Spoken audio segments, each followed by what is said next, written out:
Yes, I can. Can you hear me too? Yes, I can hear you. I just want to make sure that you all know there is a chat option, which you can use to ask questions as we go. Um, um, there will be many moments during the webinar where I'll stop and ask you if you have any questions yourselves. But feel free to ask them on the chat box so that we can keep a track of them, and I don't forget about them, and you don't forget about asking those questions. So let's start. My name is Enrique Mendizabal. I am going to be the facilitator today, but I'll also be joining you online over the next couple of weeks via the online forum that we have habilitated for this course. If you've already taken an on-think tank school course before, then you'll know how to use the Zoom platform and the online forum, and you'll know there are plenty of other courses, but I'll give you a brief introduction to that. So while I'm talking, I think the best thing is if you can make sure that you are muted. That way we avoid any background noise. If you can't hear me for any reason, please just let me know, and I'll repeat what I just said, or I'll go back. If you have any troubles with your connection, sometimes the best thing is to leave the meeting and come back right in. And it's not many of us online right now, so I'm happy to go back to what I've just said. If you've missed something very important, just let me know. Okay, so the topic of this course is governance and management. But as some of you might know, the On Think Tank School tries to cover all aspects of think tanks, including communication of research, how to develop research agendas, how to fund and finance your activities, and also how to monitor and evaluate the impact that the organization has. In some ways, we're going to be addressing some of these issues as we discuss governance and management. So let me get straight to the presentation. And for that, I have to share my screen.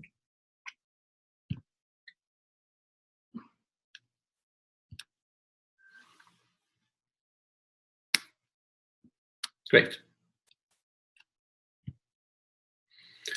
So the session outline today. What I want to do is I'm going to talk about some working definitions. We'll discuss why is governance important. We'll talk about key aspects of governance, and then we're going to focus particularly on boards, the types of boards, their roles, the relationship of the board with the leadership and the staff, and we're going to look at a couple of cases, just very briefly. But again, I encourage you to join in the conversation. And when we get to those points where I ask you about your organizations and the boards your organizations have, feel free to let me know. If you want to share anything through chat, maybe you don't want to share it through the video, which will be recorded and shared with the other participants of the governance course who might not be able to join us today, you can do it over chat. So what do we mean? What do we mean by governance, and what do we mean by management? I'm going to define governance as the organizational arrangement, in a way the way that various parts of the organization are brought together, and the rules of those interactions. So it's the rules that affect, the way that the organization is going to be managed. Is what connects the board with the senior management, with the leadership, with different research programs, with different staff members, etc. So it's a general arrangement. Management is going to be more practical aspects of the organization functioning. Team project composition, the way they coordinate projects, the way that staff is arranged and organized, the way decisions are made. Line management, whether it exists or not. So management is what is going to allow the organization to deliver its mission. If you have any questions, do let me know.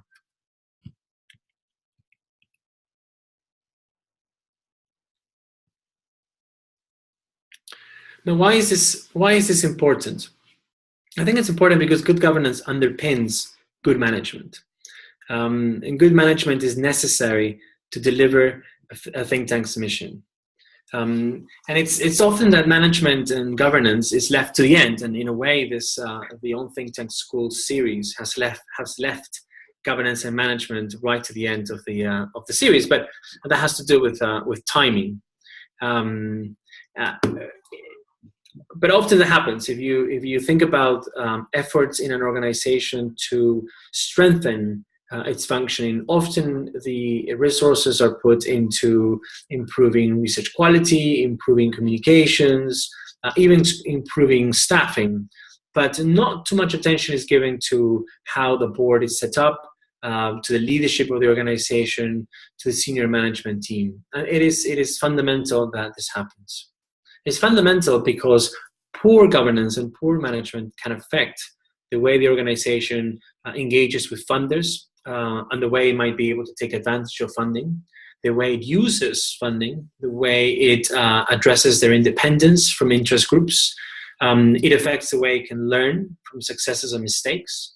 It also affects the way and its ability to attract the best talent that is out there. If an organization is perceived to be poorly governed, then many of the best researchers are not going to want to work there. They prefer to join some other organization or even go and work independently. And good governance and good management surely can address internal and external shocks. Sudden changes in the context, sudden changes in a team, sudden changes in funding that could disrupt the way the organization is functioning. So what are we going to cover in this course? There are quite a few things that we could be discussing in terms of governance and management. So we could talk about boards, which we're going to talk about. But we could also be talking more specifically about executive directors, skills, their experience, and the support they need, about senior management. We're going to talk about the organization of research teams in the next webinar. We could also talk about central services such as management, finance, communications, and the competencies and positions they need to be in within the organization. We are going to be talking about line management and performance appraisals in the next webinar, but we could also be talking about staffing, hiring, and importantly, firing. And we could be talking about monitoring for management, but we're not going to have time to cover all those topics in these two webinars. Still, I encourage you, and I'm happy to discuss them over the next couple of weeks through the online forum that we have set up. So we can address these other issues. It's just that it's going to have to be over the forum, and I'm happy to start the conversation.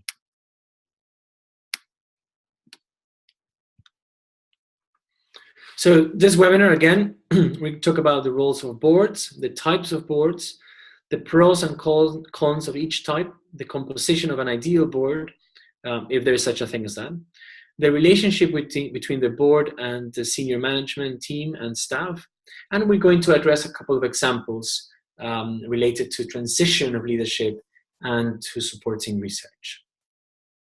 Okay? So remember, we have two webinars, and there's an online forum going on. Don't forget about that. And then finally, there is a task that I will be asking you to complete after the second webinar. We'll let you know on the 22nd what that task is about. And you'll have time to complete it, and I'll provide you with feedback after it's done. So this is the first question for you. If you think about the board of your organization, what would be dilemmas for you? What are your own board dilemmas?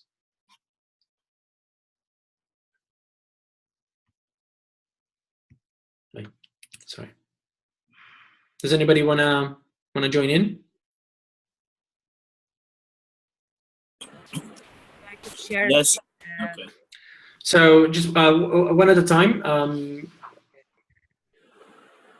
Who wants to go first? Whoever talks first will get it. Okay, then maybe I should start. Okay. All right. So I was thinking, for us, it's so a new. Could you introduce yourself, just briefly, just your name? Sure. I'm Ketchoffs from Ghana. Okay. Thank you. And I had this organization, Pax Africa, that we started just this year in March. Okay. And I knew.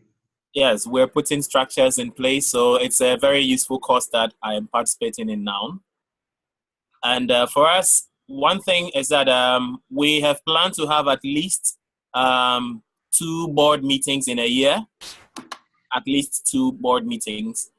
And we were thinking, we've had 2 already, but we're planning another one since we said at least. So one dilemma for us is, at what point should you call for a board meeting? At what point should you call for a board meeting? Okay, that's interesting. And I mean, how often? When in the year? Yes. When in the cycle of the organization's own programming, etc. That's a good point. I hope we will address that. So who else? Who else has a board dilemma? Hello there, this is Benjamin speaking. We're based in Kenya. We have offices as well in Kabul and Mogadishu. Okay. One of the questions we have, we're a research think tank focusing on migration. I think the board really, how it manages accountability, we always find as a strong blend between decisions that the board needs to make and how that filters down to the rest of the organization, and the types of decisions, how people in the SMT and others are accountable more clearly to the board in terms of milestones that need to be met or tasks that need to be done. So do you mean how are members of the senior management team accountable to the board? Is that the last question you asked? Yeah, but how to improve the accountability between the senior management team, other staff members, and the board. Okay. How to improve accountability between senior management team, other staff, and the board. Okay, I think we will address some of that. Anybody else? I think Renata, Olga. Yes. Sure. Well, my dilemma is to what extent should the board be engaged in the organization's work? Should it be an observer? Should it be, let's say, like, this between? We have this dilemma between micromanagement, just being very distant from what's happening every day, and we are searching for new patterns. Right now in my organization, the board is finishing their term. We are going to change some members, and we're looking for some improvements. So this course is really a very good chance for me and for our organization to learn some new possibilities to develop this. Okay, so to what extent should the board be engaged in the organization's work? We're going to be discussing that. So the kind of the tension between micromanagement and being too distant. And finally, Olga, do you have any dilemmas you want to share? Yes, hello, my name is Olga from Ukraine. I have such a question, a little bit similar to previous, how to organize the work of the board. Because board, it's usually people who are not involved in everyday's work, who don't receive salary for their work, but they have to give much time to monitor your work, to help you to think about your strategy, to adopt different documents, policies, strategic plans, and etc. So on the one hand, they are not involved in your everyday board work, but on the other hand, they have to know almost everything about their organization, and you have to help them. Yeah, so I'm going to summarize that by saying how to get the most out of your board, which illustrates the fact that they're not being paid. They often have just a few days a year to get involved, and you want them to, and you don't want them to be too involved, but you still want them to help you out. So let's move on then. I'm going to all this presentation is going to be shared with you via the Moodle platform, and we'll have the video. And since just a few of us, I'm going to try to limit some of the slides. So I'll just might not skip over them, but I won't go in detail in some of them, and rather maybe we'll get to a chance of having a conversation and addressing some of these questions directly. So again, let me know if there's anything that is not clear, there's anything that you want to go back to, and discuss. So a key thing is that, let me just minimize this. Yeah. So a key thing is that, like in any organization, a think tank has to have a solid governance structure. This is going to help them to deliver their missions. And we have to agree that a strong and independent board of directors is going to be fundamental in allowing a think tank to deliver that mission. Right? This is going to work for a think tank, it's going to work for a charity, it's going to work for a private company as well. So the boards are going to play a fundamental role in addressing the governance of the organization.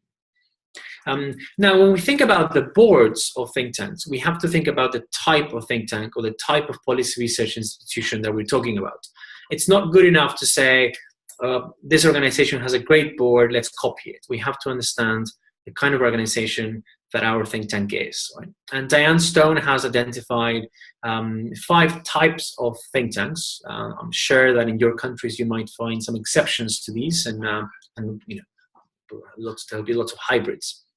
But she talks about independent civil society think tanks, which are established as a non-profit organization. There might be policy research institutes, which are affiliated or located within a university or another institution. There might be governmentally created or state-sponsored organizations. Some think tanks are corporate created. Some of them are actually set up as a company, as a consultancy firm, but their mandate is to carry out activities that look like a think tank. And others might be think tanks that are affiliated or are part of a political party or a candidate's campaign. So they have a very strong association with an individual or with a political party. So depending on the kind of organization that we're talking about, the types of boards that are available or that we're going to discuss might be more or less relevant. Now, this is an example of what Grupo Faro, a think tank in Latin America, considered to be important roles of its board, and you'll find this in across the world. They'll try to be very, very specific. But I'm going to jump into the next slide, which provides a bit of a summary, which I took from the UK Charity Commission that I thought was actually quite accurate in terms of bringing together the different roles that different organizations award to their boards. So the first thing is that the board has to make sure that the think tank is carrying out its purposes. In the case of the law of charities, it might be that has to be for the public benefit, but basically is, the board is there to make sure that the executive director or staff don't run amok with the organization. It's set up to carry out research and influence policy, so that's what it's supposed to be doing, and not maybe doing things that, for whatever reason, the staff would like to do. The board is there to make sure that the organization complies with the government documents for the organization and with the law. The board is there to act in the organization's best interests, so it should be always committed to the organization's interests. It should be there to manage the organization's resources responsibly, not necessarily the day-to-day management, but should be taking into account how the organization is managing its finances. It should act with reasonable care and skill. So it's an important aspect here. It should bring skill into the governance of the organization, and it should make sure that the organization is accountable. So not just within the organization. So not just accountability within the organization, but also accountability to the external context. So to its audiences, to its clients, to its funders, to the public, etc. In addition, it's the UK Charity Commission suggests certain, if you want, certain skills or characteristics or contributions that board members should be making, and they should be bringing different points of view into a discussion. So the board should also provide a sounding board for the organization. It should provide insights to the think tank about the beneficiaries or the audience of the think tank, right? So it should allow the organization to think beyond what it knows and get to know some of their audiences better. It should help them connect link up to the community and to their audiences, whether these are policy audiences or potential funders. And it should also think of new ways of doing things. So the board shouldn't just be there to approve an annual report and then approve the next year's strategy. It should also try to feed information, feed ideas, feed innovations into that process. So it's an active role. It's a role of caring. It's a role of being involved directly in the organization, because at least in the case of the UK and the board the UK Charity Commission is describing, the board is the owner of the organization. It should feel that way. But they don't always deliver. These functions or these roles that I've just discussed, they sound quite nice, but often a board doesn't always deliver what it's supposed to. And there's a long list of reasons why this might not happen, and you might recognize some of these. They spend too much time on trivial matters. They are concentrating on the day-to-day activities of the organizations instead of letting staff deal with a publication or deal with it could be a little emergency with the media, a bad press day. The board gets involved. They might be reactive, so they might just be waiting for the executive director to contact them. They might be waiting for the senior management to contact them rather than suggesting things. They might spend too much time reviewing what the staff has already done. So checking what the staff did already instead of actually thinking about what might be done in the future. Often board members get too involved and they go around the president or the executive director, and they talk directly to staff and they instruct them, they tell them what to do. And then finally, something when you discussed, you suggested just before, and there's unclear roles and accountability between the board, senior management, and the staff. So it's not very clear whose role is to do what. And if you have very unclear roles, then you're going to have a board that won't be able to deliver for the organization. So before we get into how to make a board function and how to make it work as we hope it should be working, we have to recognize that there are going to be different types of boards. And we've identified 3 types of boards, broadly speaking. So the first one are corporate boards, the second membership boards, and the third type, it's a bit of a catch-all group, which is a secondary boards. And I'll describe each one in detail. So the reason why we call the first type a corporate board is because it looks quite similar to the board of a for-profit organization, similar to the board of a corporation. Ray Stryak, who's done a lot of research on managing think tanks, he says that these boards have 3 key aspects. A legal aspect, I mean, they legally own the board, and they are responsible for the organizations. So they legally own the organization, and they're responsible for the organizations following the rule of law. They're functional in the sense that they offer some support and services to the think tank, and they're also symbolic because they provide an image, they provide a symbol to the staff, but also to the external audience. In the corporate board, the members of the staff are not members of the board. They might include a representative staff, they might include the executive director, but this is an external board. It's seen as external to the organization. It's led by a chairperson. It has the responsibility of appointing the executive director, who in turn would have the responsibility of appointing and overseeing staff and dealing with the day-to-day management of the organization. And for instance, Grupo Faro, that I mentioned before from Ecuador, the Overseas Development Institute in London, they have corporate boards.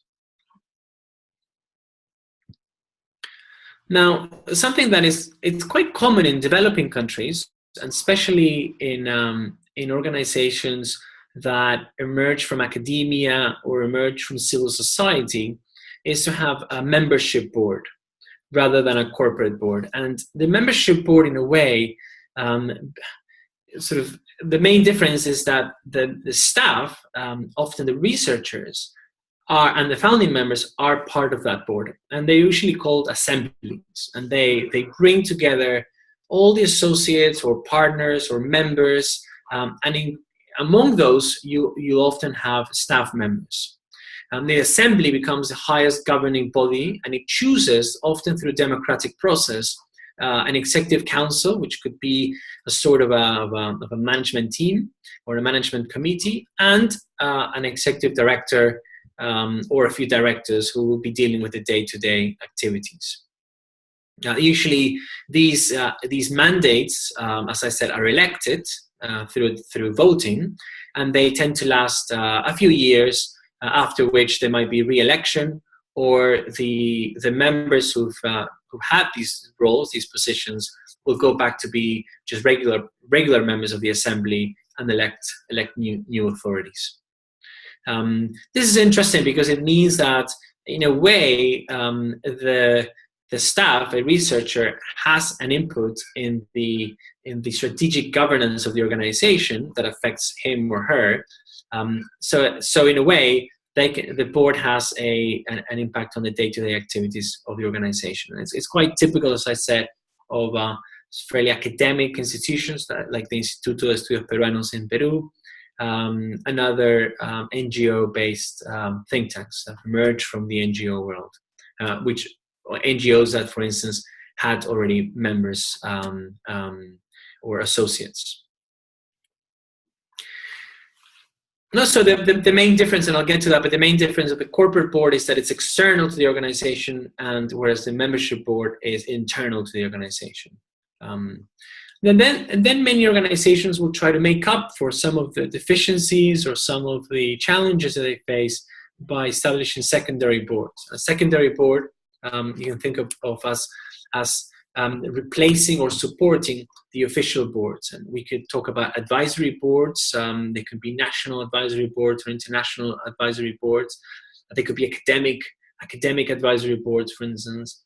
A specific program or a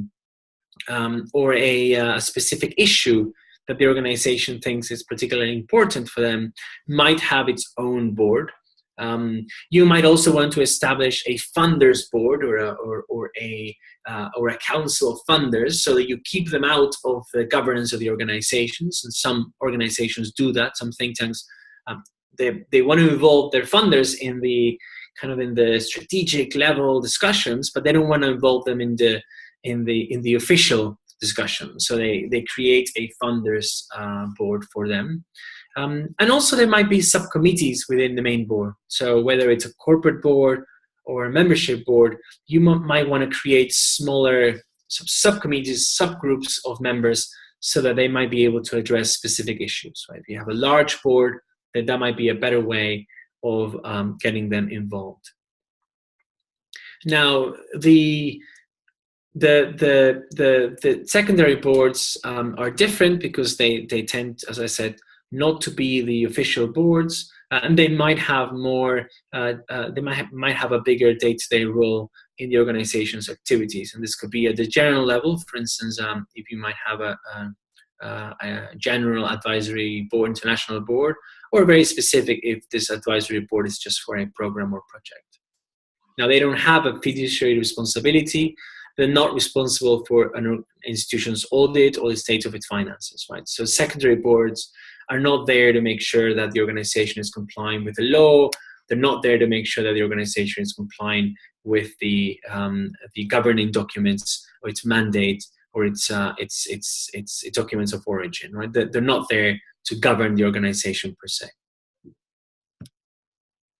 So I'll ask you, how many of you have corporate boards? Maybe you can do that over the chat. How many have membership boards, and how many of your organizations have secondary boards? But let's start with the first two. How many of you have a corporate board?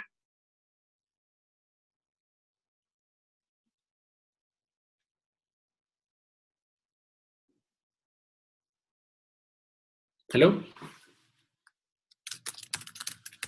Hello, I'm here. Yeah, so how many do you have a corporate board? So we have a corporate board here at Pax Africa.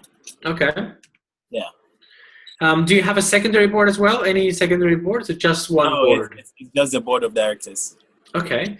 Anybody else has a corporate board? Hello. Hello? My name is Olga. Hi, Olga. Something like a corporate board, but the director, the executive director, cannot be the member of this board, and it's the rule. And we were the organization where I used to work.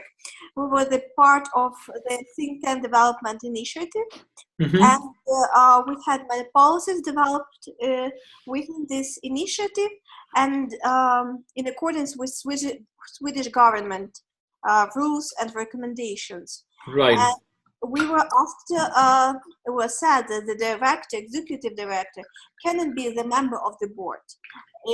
But everything else is very similar to corporate board. Okay. Okay. It's another type of the board. Okay. Yes, I mean, there are going to be variations of what I've described, often because of national regulations. Sometimes your funders will demand certain characteristics of a board, etc. Anybody else? Anybody has a membership board? Can I add this? Yes. So fortunate for us at Parks Africa, when we were creating, we got the opportunity to access this resource from their own think tanks about the boards and its composition and all that. So that actually informed our choice to go for a corporate board, considering the kind of work we wanted to do and how we wanted to run.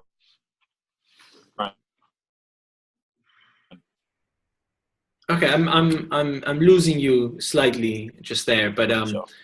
But yes, I understood what you said. So you use some of the own think tanks resources to inform the decision of going for a corporate board. But does anybody have a membership board?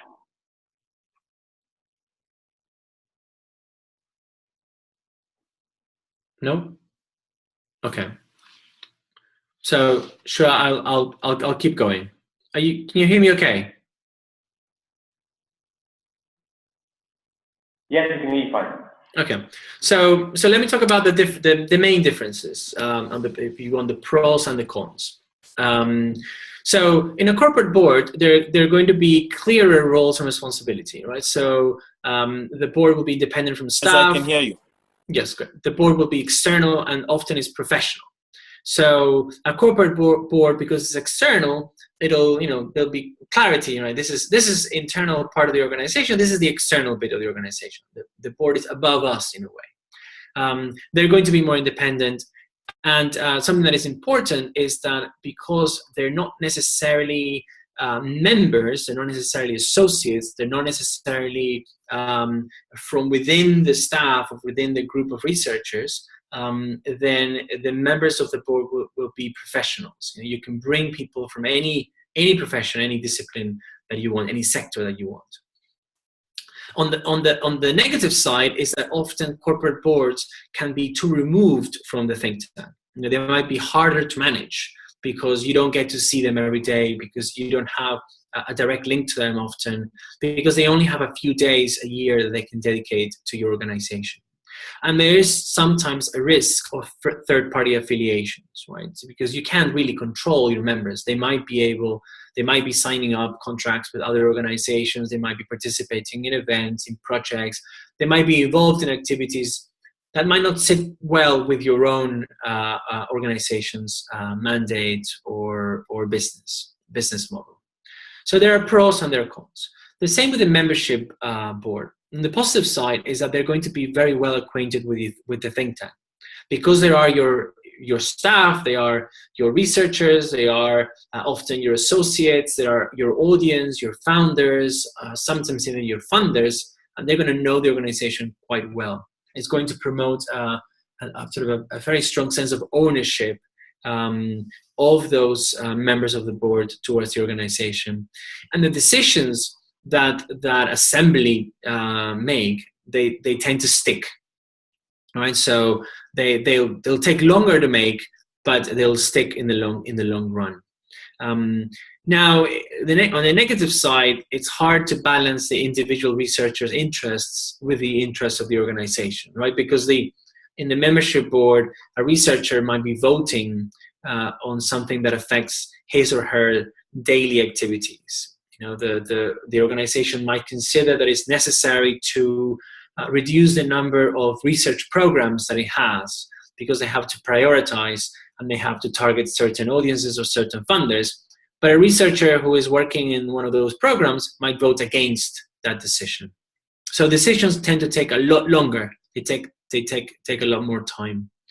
And something that is important is that because you elect the authorities from within, so you elect the executive director, you elect the head of finance, you elect the head of communications, etc., from within the organization, it's hard to bring in external professional help, right? So if among the members of your assembly or the associates of your assembly, you don't have people who have expertise in finance or in international marketing or in political marketing or on human resources management, and those are the things that you need to improve, then it's going to be hard to bring in that expertise. Now, secondary boards, advantages, they can address a specific need. They're flexible. You can set them up. You can close them as soon as you don't need them anymore. Because they're external, they allow you to bring in. They might allow you to bring in professional help and support. So if you need specific support on dealing with human resources within the organization and how to structure your teams, you might want to create a small secondary board dealing with human resources, and this is going to allow you to contact experts in that field or to establish a small subcommittee among your board members who are going to focus on this issue for a few weeks or months or for a year if this is a complex problem.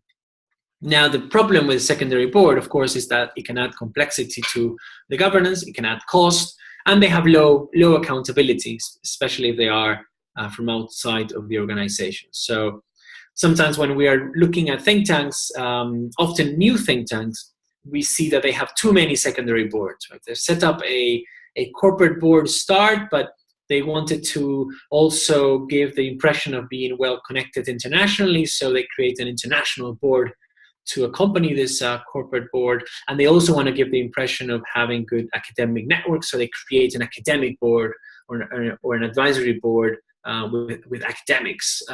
So this sounds great, but this means you have to manage those relationships, and it can create a lot more complexity. So each of these are going to have its pros and its cons, and it's important that we explore them as we make those decisions. Can you think of any more challenges or opportunities that these kind of boards might offer?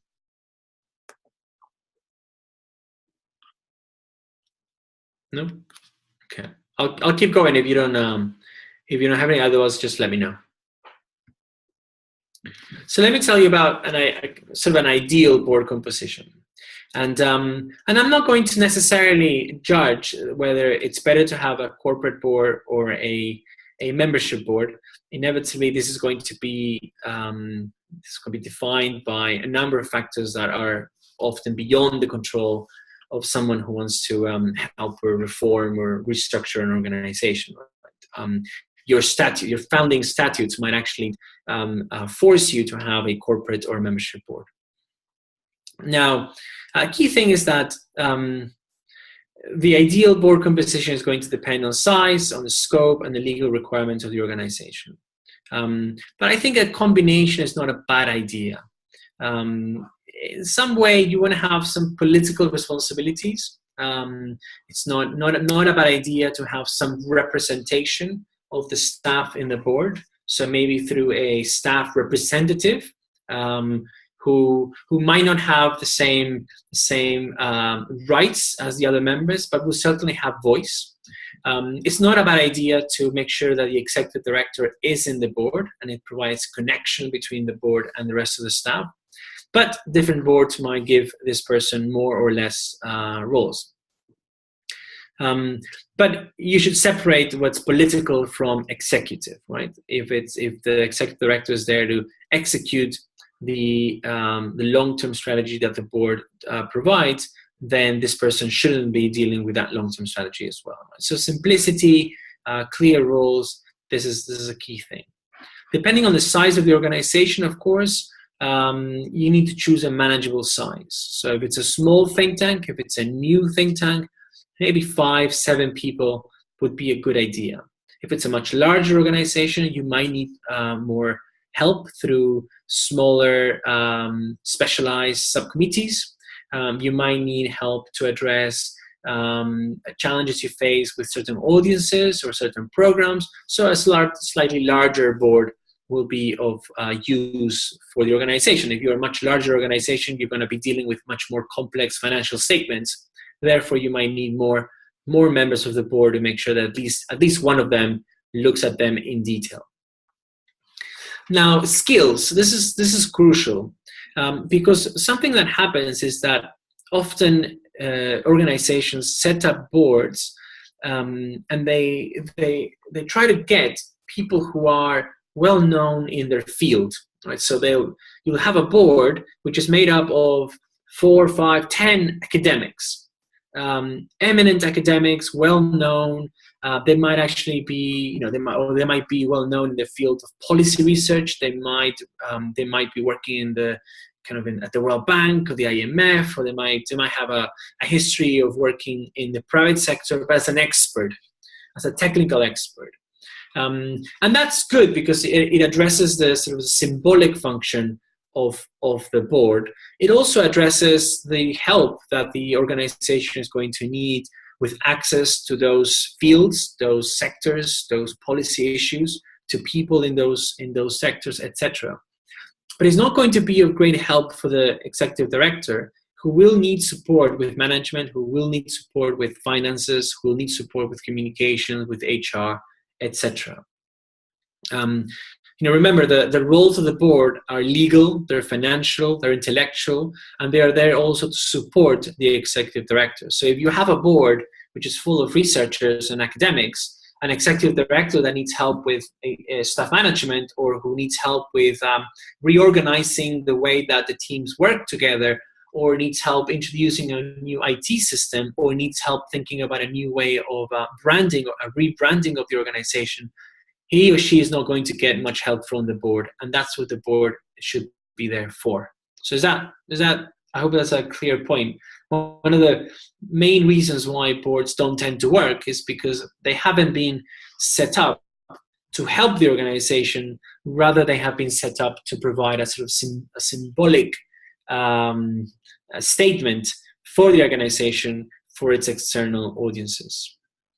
Now, you've asked about how often the board should be involved, and there are, of course, a number of opinions about this, but we would advise, for instance, that you should think in terms of an annual involvement. So, in a year, how many days, at what moments during the year they should be participating. For that, you have to think about strategy. So, if you have an annual planning process or annual strategic planning process, then you need to make sure your board is involved at those moments, right? When you're reviewing lessons learned from the previous year, when you are developing your strategy or finalizing your strategy, and when you are when you might be reviewing progress throughout the year. So if there are 3 moments in the year that you want to get them involved, make sure that their involvement comes at the time when you are making strategic decisions. Rather than organizing these meetings, just looking at your own calendar or their calendars, or whenever they can, right? So they have to fit with your own strategic planning process. Now, there might be other moments when you need them. You need them to join you, and so you might be asking them on demand. And finally, before I forget this, and then I'll go to the question, is you might need them to help you represent, right? So there is also an involvement that you will require from your board on the day-to-day activity. They take the representation of your organization to wherever they go. If they go to a dinner party and there is somebody there who could help your think tank, they should feel empowered to say, "Oh, I'm the board member of of this think tank in Ghana, I think you should know them. I think you should meet them. I think what you are interested in, they will be able to help you with, right? So there's a structured and formal involvement that you want them to be part of, but there's also informal and unstructured involvement that you want them to also be part of. Yes, that's a question. Yes, just a quick question, Enrique. Just wanted to see what you thought, how much time board members should spend on board activities alongside their regular activities, particularly when you're talking about skills, roles, and that kind of thing, because obviously there's competing timelines between what needs to be done on the board and then what needs to be done during sort of regular working hours, so to speak.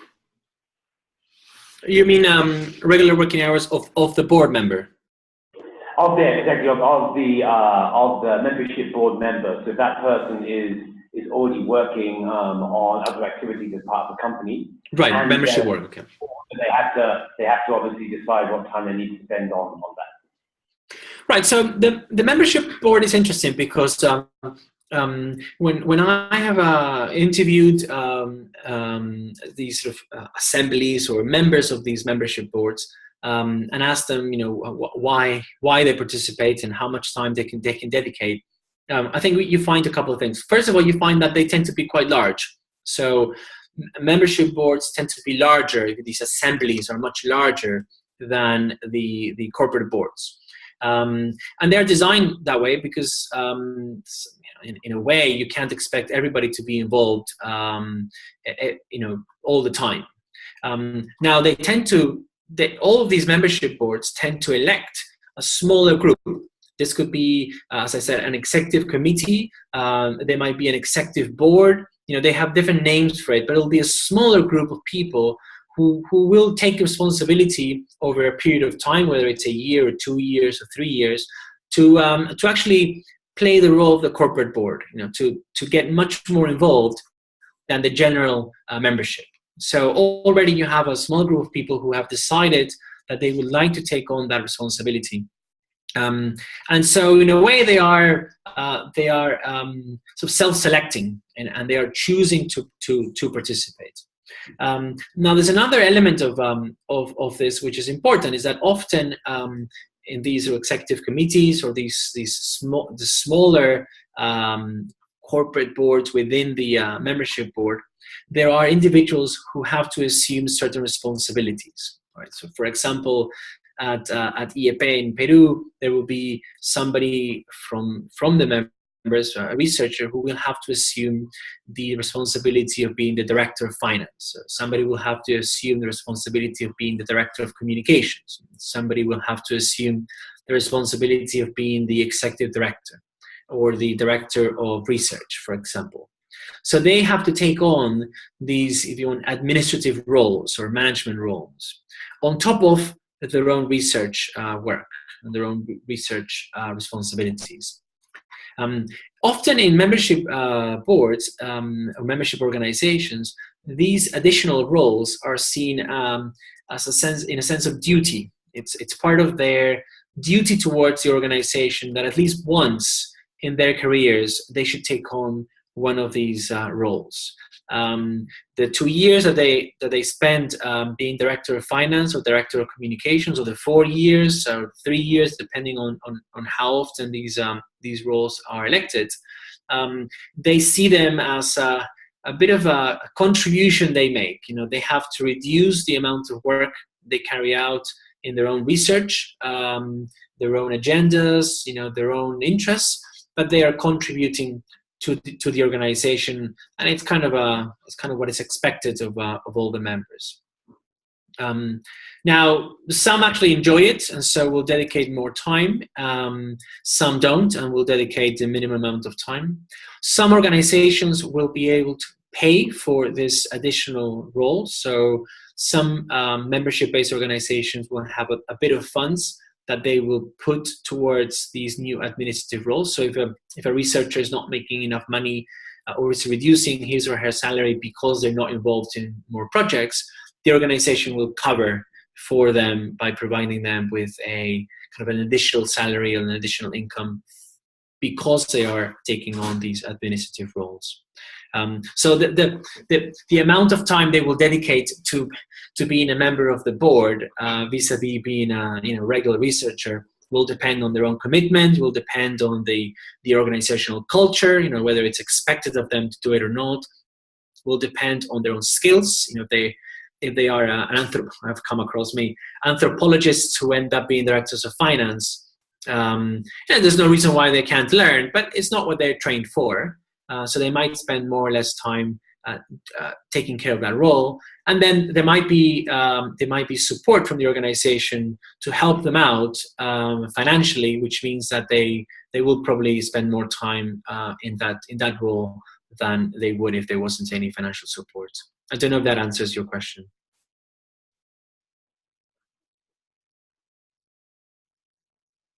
Yes? No? I'll keep going then. Okay, thanks. Oh, sorry, yeah, thank you, Doug. That should be fine. I think it was more, just some idea really of the time that one would expect a board member to get involved. But I think you know. Well, in general, if it's a corporate board, if it's a membership board, I would expect a board member to spend a lot less time in the organization, getting involved in the organization, than a membership board. A membership board, but almost by definition, means that the members of the board are members of the organization, and therefore they're going to be engaged on a daily basis. A corporate board, you wouldn't expect them more than 3, 4, maybe 5 days in a year to spend with the think tank. If it's a small think tank, maybe 2, 3 days in a year. If it's a larger think tank, it brings to the members some benefits. You could demand 4 or 5 days from them, but I wouldn't expect you'd be able to get more of their time. However, there might be board members who are founding members of the board, for example, who are retired and who want to spend more time, and so that will be for us to look into each case. But yeah, I rarely come across anybody who wants to spend more than 3 or 4 days dealing with an organization. So let me move on to the relationship between the boards and the staff, and this is from an interview I did with Simon Maxwell, who is is a former director of ODI in the UK, which is a large think tank in Peru, and it's and he shares some of his experience dealing with the board of directors at ODI. And some of the things he said is important to recognize. So the first thing is that although he was executive director, it was very important that the board owned the institutional strategy. So he would develop the strategy, sure. He would implement it, but he had to make sure that the board owned it, and so he had to sell it to the board. He had to make sure the board felt this is our strategy. Right, we are in charge of this strategy. This is ours. This is being done because we as a group have decided that this is the best way forward for the institution. Sometimes he said it's easy for the director, especially if the director is quite active, especially if the director is a founding director, to think that they own the institution and that they can do whatever they want to do. Right. And they don't, and they shouldn't. He says they can, but they shouldn't, because directors tend to come and go, and the institution of the board is there to make sure that there is sustainability in the organization, that the transition between a director to another is actually done in the best possible way. What they can do, he said, is you can shape the board's thinking. You can shape the power that they have over the organization. You can shape the ideas that they want to bring into the organization. And you can do it by maybe bringing in new board members. You can change the composition of the board. And that's a power that a director will definitely have. Now, the staff will do most of the work on strategy. They will review, what's been done in the previous year. They will present drafts of the strategy to executive director and the board, etc. But in the end, the first point is important. The board needs to own that that strategy. They need to feel that it's theirs. So it's important that the executive director and senior management keep a good working relationship with the board.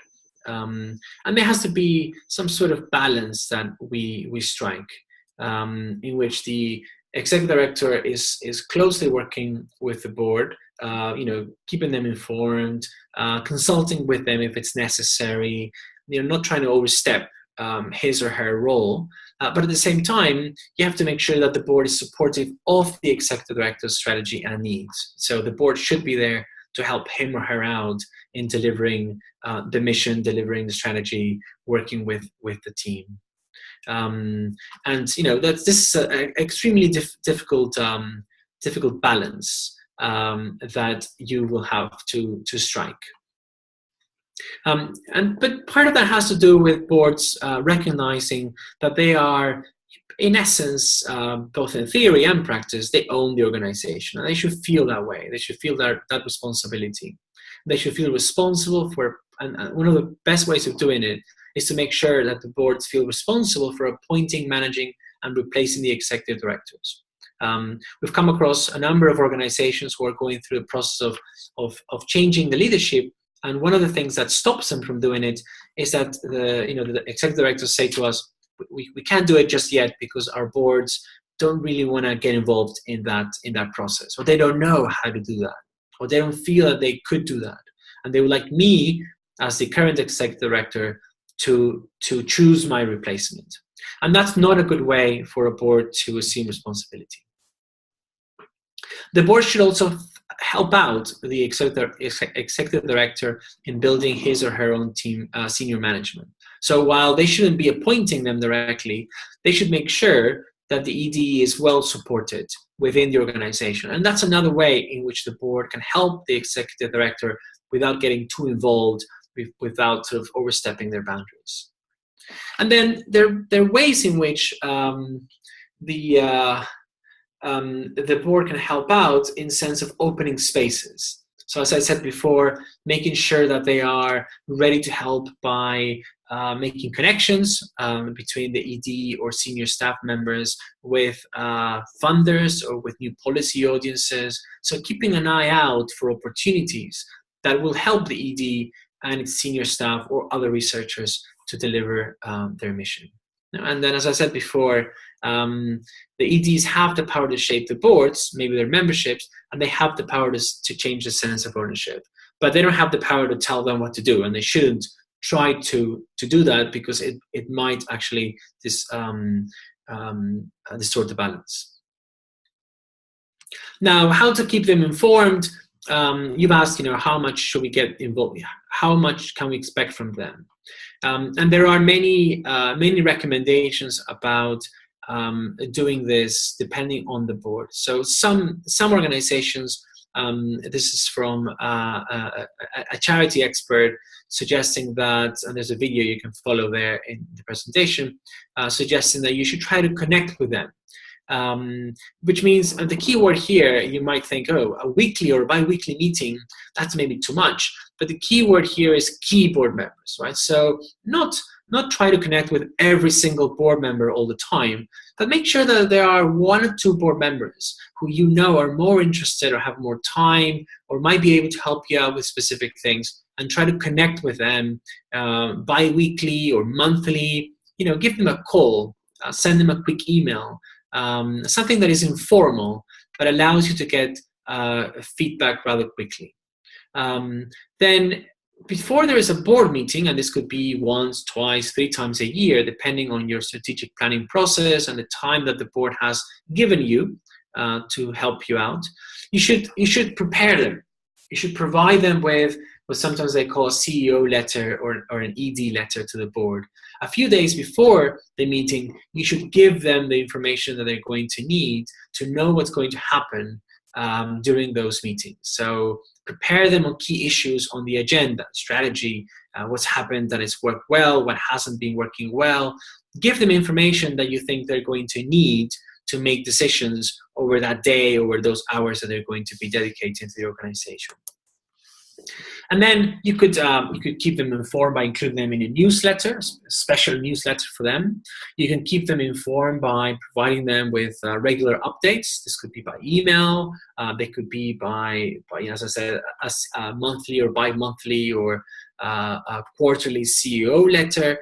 But you have to keep them informed on a regularly ongoing basis, even if they're not going to be reading everything. So don't be intrusive, but make sure that they whenever they do engage with you, whether it's 1 day, 2 days, or 3 days, that they'll have all the information they need. Now, this sounds obvious, but it's important to know that we always forget. We forget that we can actually reach out to them, and if they've agreed to be part of the board, it's because they're interested. But if we're going to get the most out of them, we're going to have to make sure that they are sufficiently informed about what we are doing. Right, so, and how to keep our relationship with staff, because often boards, we think about the board's relationship with the organization, and we only think about the executive director and the senior management, but we forget about the staff, the rest of the organization, the researchers, the communicators, the administrators. So again, we need to keep a balance between understanding what the researchers are arguing and imposing their views of the board members on the think tank's agenda. We don't want that. We do not want the board members to tell you what you should think, but we would like to get their input. At the same time, we don't want the board members to allow the researchers to run amok completely, but we want the researchers to be in charge of developing their arguments and their messages. So one of the things that we recommend from looking at different cases and what experts recommend is that they should not be kept out of sight. Right, so boards shouldn't be these sort of mythical bodies that the rest of the staff doesn't have access to. They often are a great place, a great sounding board for researchers' ideas. So if a researcher has a new idea, is working on a new project, something interesting is coming out of that, then your board should be one of the first places you think about going to see what they think of this new idea. They should be knowledgeable enough to be able to, and there should be a safe space for the researchers to get feedback. And they should offer middle managers and team leaders advice. They should they can act as moderators or even panelists at your events. So you should involve them, bring them into your events, bring them into your conferences. And sometimes, depending on the kind of organization, certainly in a membership organization, but also in a corporate board type of organization, you can involve them in some of your projects, whether they are experts, whether they are team members, or whether they are simply people you might interview for this. And staff should see the board member as a part of the audience. They shouldn't see them as a separate actor.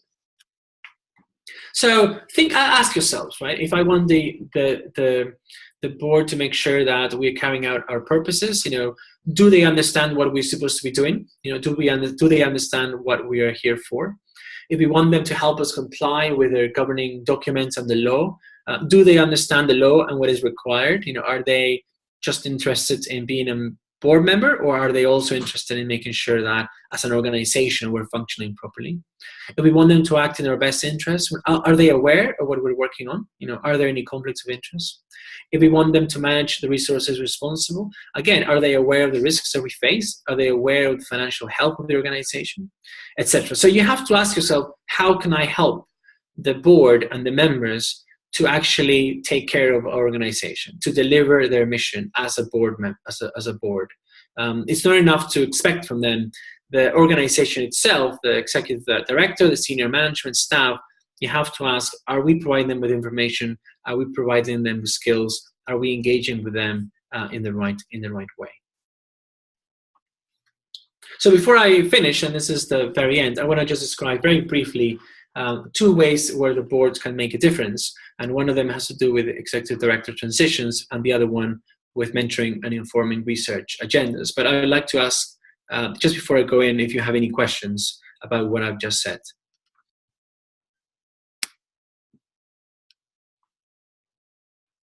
Any questions? You can share them with chat or...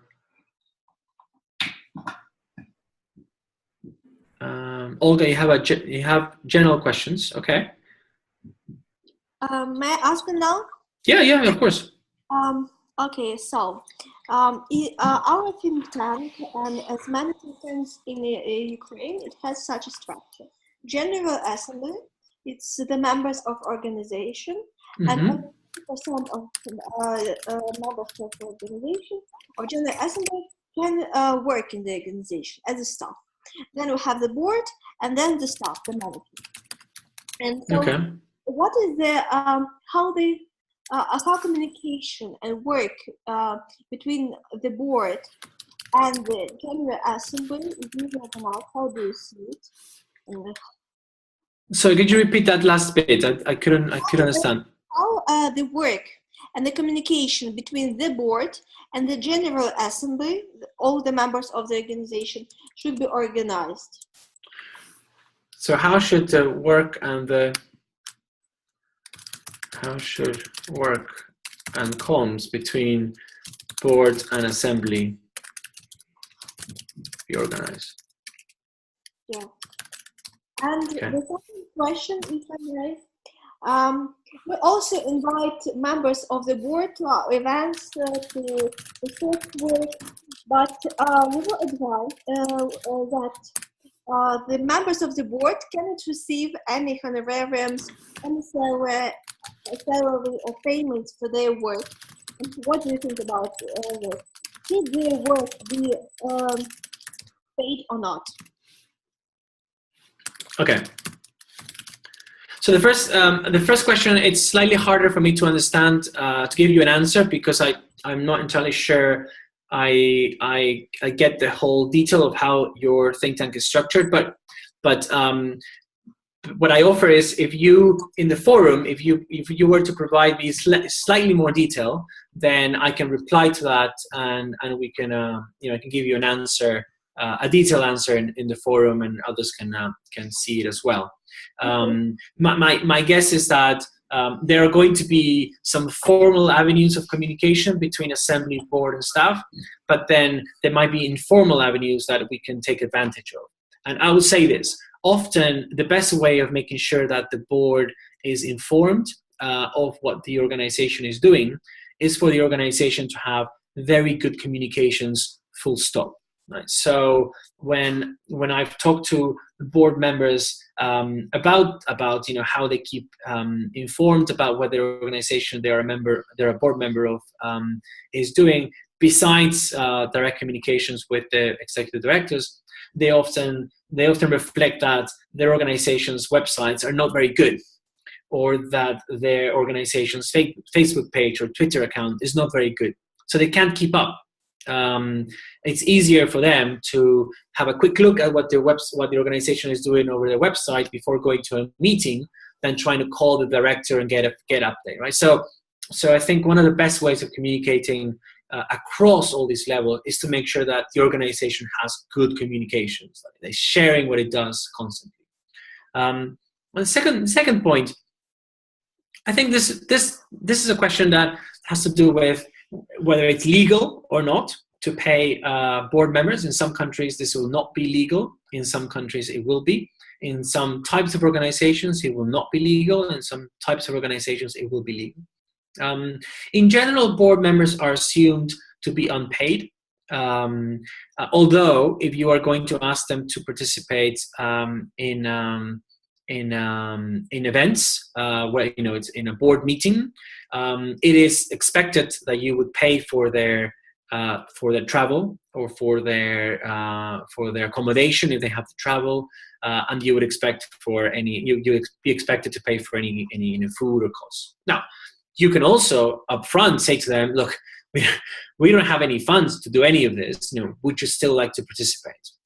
I have a board on think tanks, and they don't expect to be present in any board meeting. I simply keep them updated, and we have online discussions. So I've said this from the beginning, right? They do not expect to be paid, but they would expect to have their costs reimbursed if I ask them to travel to meet me, for example, right? So I think it's important that you make sure that they are not incurring any costs, but at the same time, I would not pay them. Now, I did say that sometimes a board member can be involved in a project. They might participate as an expert, and in those cases, you would have to have, you have to have a rule within the organization. You'd have to consider that on a case-by-case basis. If it's a membership board, this won't be a problem, but if it's a corporate board, it might, and it'll depend on the board members themselves. So my advice is no, they shouldn't expect a payment even if they attend a conference or a meeting, but they should expect their expenses to be reimbursed for board activities like board meetings or meetings with you or any authority of the organization as a board member. Renata says, in Georgia, same person is often a board member of a number of organizations. What is a common practice in other countries, and how does it work with representing their organization? And that's one of their functions. So I think that you are likely to find that board members will be members of different organizations, will be members of different boards. And that's not necessarily a bad idea, because then they might specialize. They might learn how to be a good board member, and they might give you good advice. In the private sector, there are individuals who are almost professional board members, who specialize on being board members and offer their organizations that they're a member of the board the best possible advice. They are learning how to be good board members, and therefore they can give you good advice. So it's not a bad idea. You do have to take care of possible conflicts of interest, especially if a board member is a member of another think tank's board or is a member of another civil society organization's board. There might be conflicts of interest in terms of accessing funding, for example. And so you have to have that very clearly outlined before you bring them in or they accept to be a member of your board. If a board member is out there representing the organization, then again, you're going to have to play it by ear, right? If they are at an event, as an individual or as an executive director of a corporation or as the director of a public institution, and they happen to represent you, they happen to identify an opportunity for your think tank, and they make the connections, then of course they're not expected to ask you for any reimbursement. But there might be situations when there is a global conference on health policy in Geneva, and your organization is traveling to Geneva, and you are going to be presenting, and you'd like to organize some networking events, and you think that one of your board members might be able to help you with those networking events, then you might want to consider paying for their costs and even providing them with a per diem to cover all their expenses. But that's because they're doing something additional, something extra to their function, something very specific. Again, either this is part of the terms of reference of their involvement as a board member, or they would have to be in the statutes of the organization, or it could be something that could be discussed by the executive director with senior management team and with the board. I would certainly not do it without consulting. I don't know if that is that okay, Renata?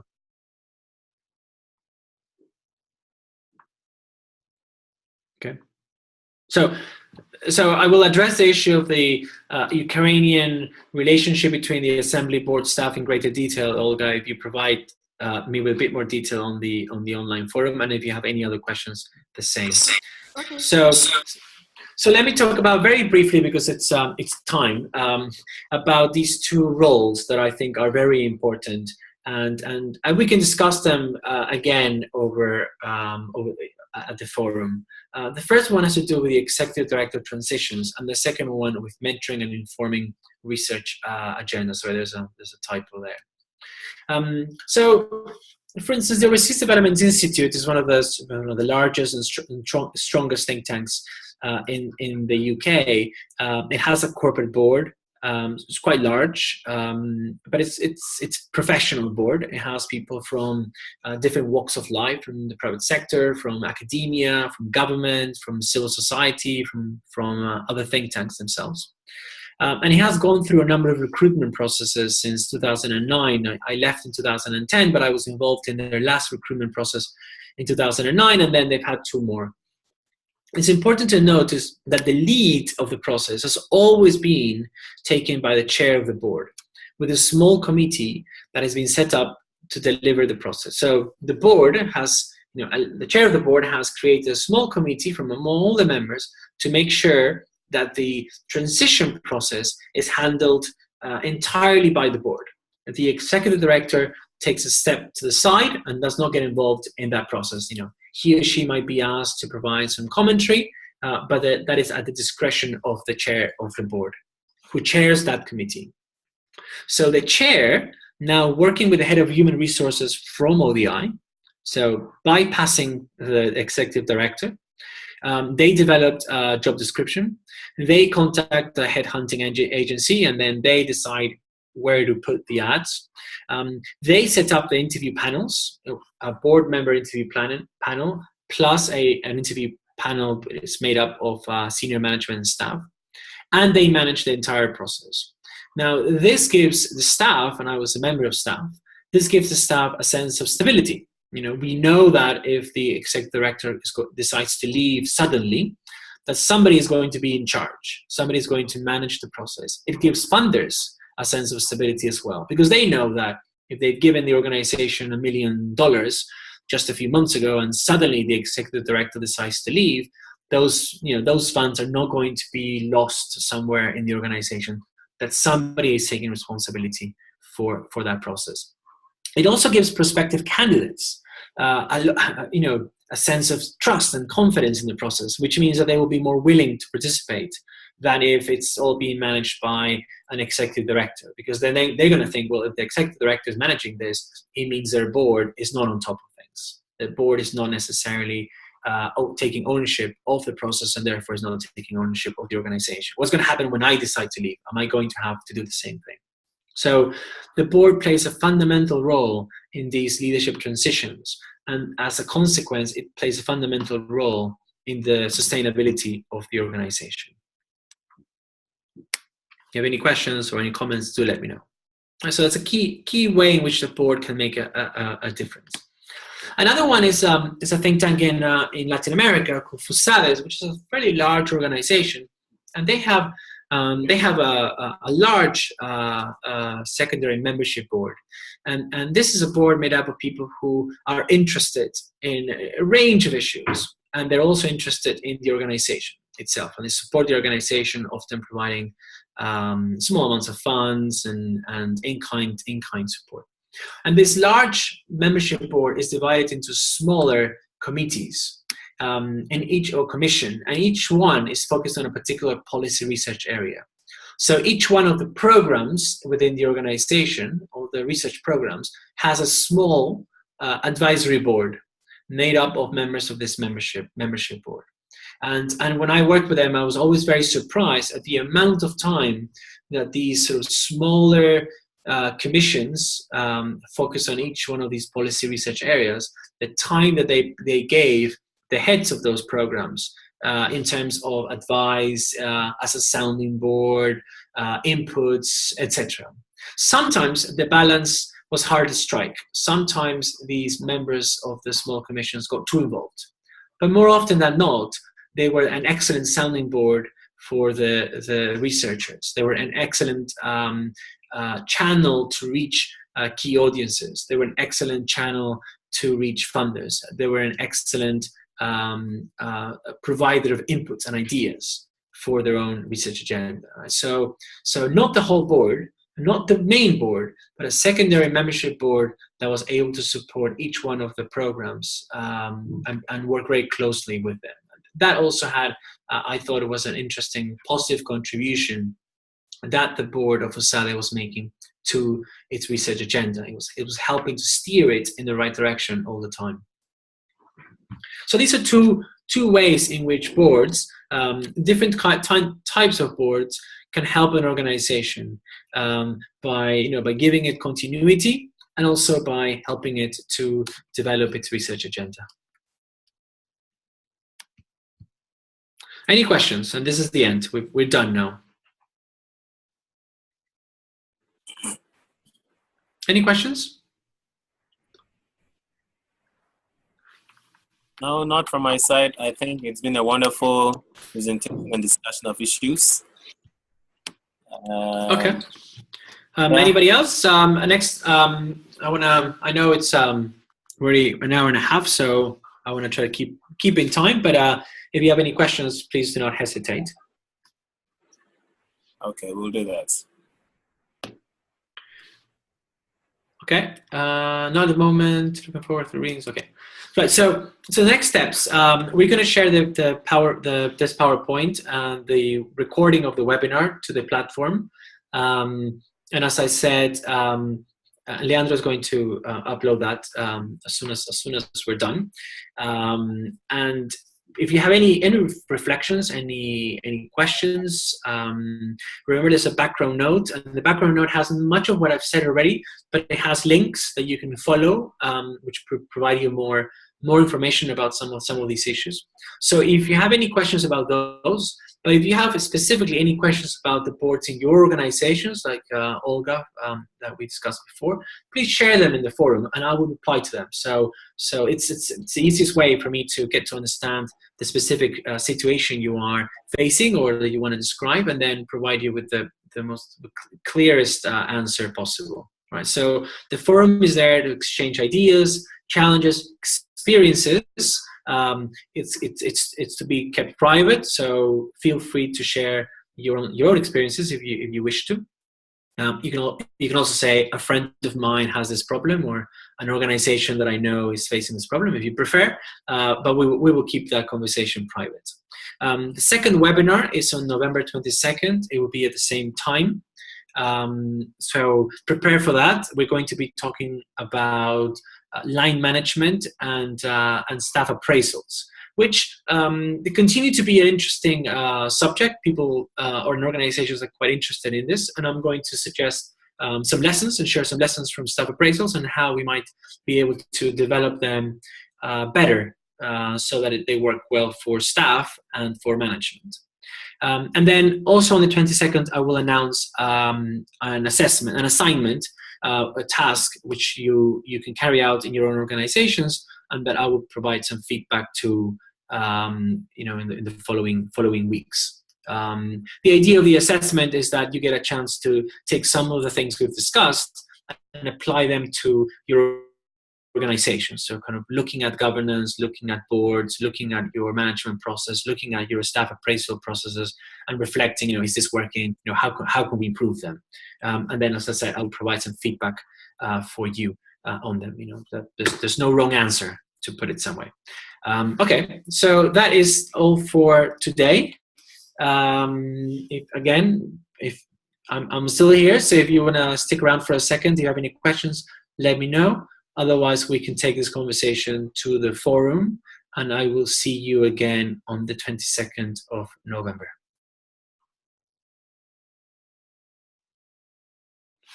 Thank you very much. Okay, so if that's goodbye, then I say goodbye to you. And again, I'll talk to you soon online.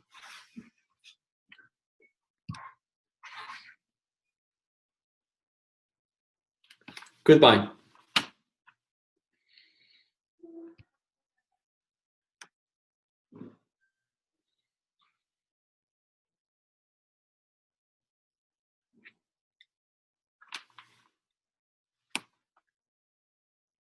Goodbye.